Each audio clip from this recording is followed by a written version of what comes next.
Adicionalmente, me quero dizer sector empresarial houve força e também me quero aproveitar para dizer também houve danke para a aceitação de créditos, por sombra é que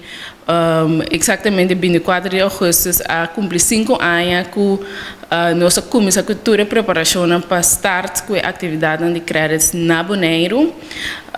e essa que nós não podemos lograr se a comunidade empresarial aqui na a receber-nos e a querer de nós e a intenção com nós. Nós temos para nós fazer uma contribuição ao desenvolvimento econômico de Bonaire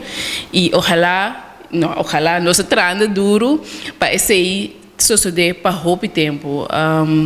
Se me dão tique mais sobre créditos da região aqui, 5 anos passados a começar Promê na Bonaire, a organização Mama a começar na Bonaire Promê, e entretanto tem oficina também na Corsol, Aruba e Saint Martin, então nós temos um time grande que está assistindo empresários na região aqui. E nós tour junto está oferecendo o mesmo tipo de sustento, o mesmo tipo de produto não.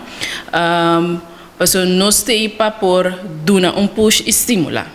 E nós estamos fazendo todo por todo para nós por